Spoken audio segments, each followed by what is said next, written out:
మన భారతదేశ చరిత్ర గురించి మాట్లాడినప్పుడు మనకు గుర్తొచ్చేవి రాజులు, వాళ్ల యుద్ధాలు. కాని అసలు కథ అది కాదు. వేల సంవత్సరాలుగా ఈ దేశాన్ని, మన ఉపఖండాన్ని రూపుదిద్దిన గొప్ప గొప్ప సామ్రాజ్యాల కథ ఇది.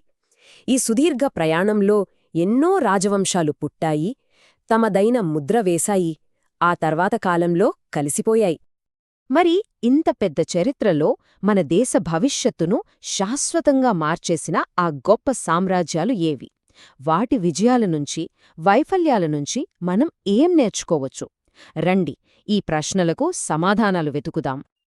కథ మొదలయ్యేది గ్రీకు యోధుడు అలెగ్జాండర్ వెనుదిరిగిన తరువాత. అప్పుడు మన దేశంలో ఒక రాజకీయ శూన్యత ఏర్పడింది. ఆ గ్యాప్ను భర్తీ చేసి దేశాన్ని ఒక్కటిగా చేసిన మొట్టమొదటి మహాశక్తి మౌర్య సామ్రాజ్యం.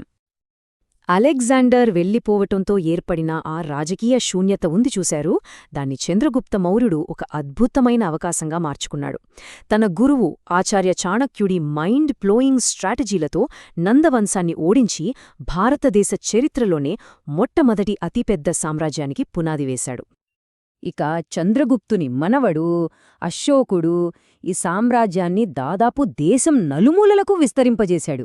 ఈ పొలిటికల్ యూనిటీ వల్ల సరిహద్దులు పెరగడమే కాదు, దేశంలో శాంతి నెలకొంది. దాని ఫలితంగా ఏమైందంటే పట్టు వస్త్రాలు, సుగంధ ద్రవ్యాల వ్యాపారం విపరీతంగా పెరిగిపోయి మౌర్యుల ఖజానా నిండిపోయింది. కాని ఈ విస్తరణకు చాలా పెద్ద మూల్యం చెల్లించాల్సి వచ్చింది. కళింగ యుద్ధంలో అశోకుడు గెలిచాడు నిజమే, కాని ఆ గెలుపు వెనుక ఉన్న సంఖ్య ఇది: 1,00,000 మంది సైనికులు, సాధారణ ప్రజలు అందరూ ప్రాణాలు కోల్పోయారు. ఆ రక్తపాతాన్ని కళ్లార చూసిన అశోకుడు తట్టుకోలేకపోయాడు. యుద్ధ మార్గాన్ని శాశ్వతంగా వదిలేశాడు. బౌద్ధ మతాన్ని స్వీకరించి శాంతిని కోరుకున్నాడు. అయితే సైనిక శక్తిమీద ఫోకస్ తగ్గించడం వల్లే నెమ్మదిగా మౌర్య సామ్రాజ్యం బలహీనపడి పతనానికి దారితీసిందని కూడా అంటారు.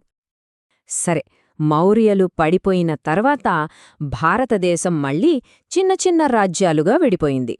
కాని ఆ తర్వాత మన దేశ సాంస్కృతిక చరిత్రలో గోల్డెన్ లెటర్స్తో రాసుకోదగ్గ 2 గొప్ప రాజవంశాలు వచ్చాయి. ముఖ్యంగా దక్షిణ భారతదేశంలో చోళులు ఒక అద్భుతం సృష్టించారు. ప్రపంచ చరిత్రలోనే ఇది చాలా అరుదు. వాళ్లు దాదాపు 1500 సంవత్సరాలు పాలించారు.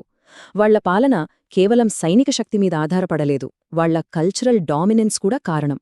వాళ్లు కట్టిన బృహదీశ్వరాలయం లాంటివి కేవలం గుడులు కాదు, అవి వాళ్ల పవర్కి, సంపదకు, వాళ్ల కళాపోషణకు సింబల్స్ అన్నమాట. అదే సమయంలో నార్త్ ఇండియాలో గుప్త సామ్రాజ్యం ఒక స్వర్ణయుగాన్ని తీసుకొచ్చింది. ఇది కేవలం రాజకీయ విజయం కాదు, ఒక నాలెడ్జ్ ఎక్స్ప్లోజన్. ఆర్యభట్ట సున్నాను కనుగొని గణితశాస్త్ర గతిని మార్చేస్తే, కాళిదాసు తన రచనలతో సంస్కృత సాహిత్యానికే కొత్త అందం తీసుకొచ్చాడు. వరాహమిహిరుడి ఆస్ట్రానమీ రీసెర్చ్ ఆ రోజుల్లో ప్రపంచాన్నే ఆశ్చర్యపరిచింది. వీళ్ల ఆవిష్కరణలే గుప్తుల కాలాన్ని గోల్డెన్ ఏజ్ చేశాయి. ఇప్పుడు మనం చరిత్రలో ఒక కీలకమైన మలుపు దగ్గరకు వచ్చాం. నార్త్ నుంచి కొత్త శక్తులు మన దేశంలోకి ప్రవేశించాయి. దానివల్ల కొన్ని శతాబ్దాలపాటు యుద్ధాలు జరిగి చివరికి మొఘల్ సామ్రాజ్య స్థాపనకు దారితీసింది. ఈ టైంలో పవర్ కోసం భయంకరమైన పోరాటం జరిగింది.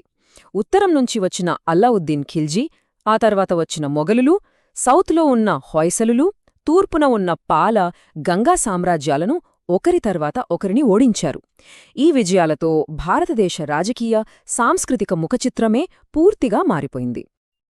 ఖిల్జీ పాలన అభివృద్ధిమీద కాదు, విధ్వంసం, దోపిడీమీదే నడిచింది.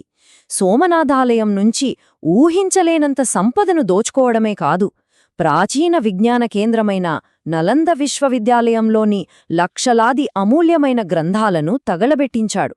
ఇది మన విజ్ఞాన వారసత్వానికి జరిగిన అతిపెద్ద నష్టం. ఖిల్జీ తర్వాత మొఘలులు భారతదేశంలో దాదాపు 300 ఏళ్లుపాటు పాలించారు. మొదటి పానిపట్ యుద్ధంలో వాళ్లు ప్రవేశపెట్టిన గన్ పౌడర్ ఇండియాలో యుద్ధతంత్రాలనే మార్చేసింది. ఇక పరిపాలన కోసం వాళ్లు జమీందార్లు అనే మధ్యవర్తులను తీసుకొచ్చారు. రైతుల దగ్గర పన్నులు వసూలు చేయడమే వీళ్ల పని.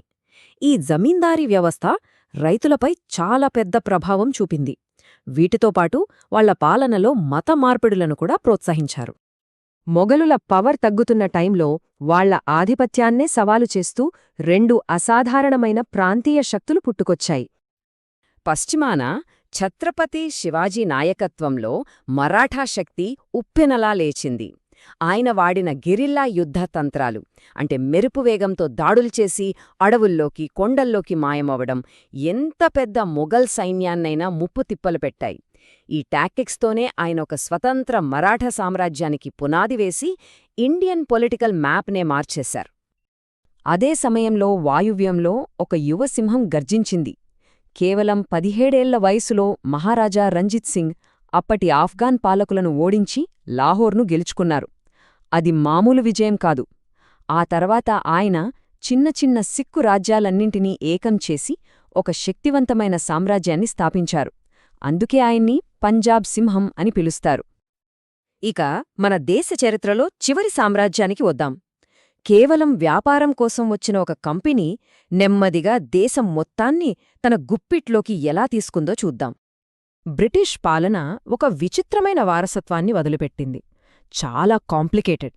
ఒకవైపు జలియన్వాలాబాగ్లాంటి మారణకాండలు, దేశ విభజన, ఆర్థిక దోపిడీలాంటి ఎన్నో గాయాలున్నాయి. మరోవైపు వాళ్లు దేశాన్ని రైల్వేలతో కలిపారు. సతీ సహగమనంలాంటి దురాచారాలను రద్దుచేశారు. ఆధునిక విద్యను, పార్లమెంటరీ వ్యవస్థను పరిచయం చేశారు. సో ఈ వారసత్వం మంచిదా చెడ్డదా అన్నది ఇప్పటికీ పెద్ద చర్చే. ఈ విదేశీ పాలనకు వ్యతిరేకంగా దశాబ్దాలపాటు పోరాటం జరిగింది. దీనికి ఎందరో నాయకత్వం వహించారు. కాని వాళ్ల దారులు వేరు. ఒకవైపు మహాత్మాగాంధీ అహింస మార్గంలో సత్యాగ్రహం చేస్తే, మరోవైపు సుభాష్ చంద్రబోస్ సైనిక పోరాటమే కరెక్టని నమ్మారు.